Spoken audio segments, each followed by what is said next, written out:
Hi everyone, Canadian Carp Anglers is back with another how-to video. Today I'll be showing you how to make your own homemade snag ears.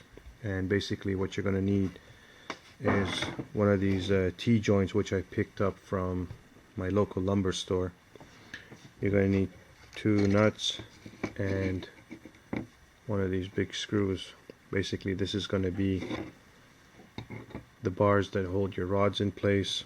These 2 are to secure them down, and we're going to do a bit of modification to make this look nice and fit right onto the pod or your buzz bars.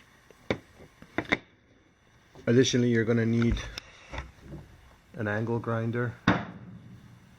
You're going to need your safety glasses. Make sure you have those. You don't want to get hurt doing this home project. And you're going to need a high power drill. Definitely going to need that to make these little holes slightly wider. Anyhow, going to get back soon and show you how to do this project step by step. See you in a bit. I'm back, and basically what I did was I went outside and using my angle grinder I've removed the heads and I've smoothed out the jagged parts. I don't want to damage my rods. So this is what it looked like before, and this is what it looks like now. Next step is to go back outside and cut this section, and later on increase the diameter of this hole. Basically what's going to happen is I'm going to have the alarm go the screw bit of the alarm is going to go through this that sits onto the buzz bars, and these 2 will be secured in place with the screws. I'll explain how I'm going to do that later on, but as I mentioned, I'm going to go back outside, cut this portion. I'm just going to measure it out to make sure everything's even and round off these parts. So see you in a bit. I'm back, and basically what I did was I went outside and cut this section off, so I've made this shorter. Now what I'm going to do is I'm going to go back outside. I've got my drill ready and I'll be increasing the diameter of this hole, imagining this to be my alarm. The hole should be big enough so that the screw goes in and gets secured onto my buzz bars. So see you in a bit. So basically this is what I had,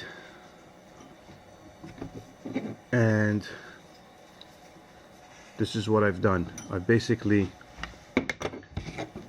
drilled this hole much larger, and what we're going to do is we're going to take these nuts, put them on, secure them in place. Now what you want to do is you want to make sure that the lower part of the screw does not exit the nut, so you secure the top portion to it. So that's one, and the same thing goes for the other side. So you take a screw, put it on, pass it through the hole, and as I mentioned earlier, the nut should not exit the lower portion, so the screw sits snug with the nut, and what you do is you adjust the top nut to get the whole thing secured. So this is what you'll end up getting, and this is what I've done earlier. So as you can see, these are the nuts secured on. These are the top ones that hold everything in place, and your alarm goes through the hole we drilled, and this is basically your end product, which goes on to your buzz bars. All the items you see here, the hardware used to making the snag ears, were probably $8, so that's sufficient to get 4 sets done, and it'll help in case you get a big fish. It'll secure your rod from flying off, and you don't want to see that happening. It's minus 35 outside tonight. There's probably another 2.5 months to go before I can get any lines in the water. So just to keep busy, it's good to get creative and build all the hardware you need, so when you do get out, you got everything you need. Anyhow, hope you enjoyed this video, and if you have any questions, send me a message and I'll answer them as soon as I get them, and hopefully this will help you out there.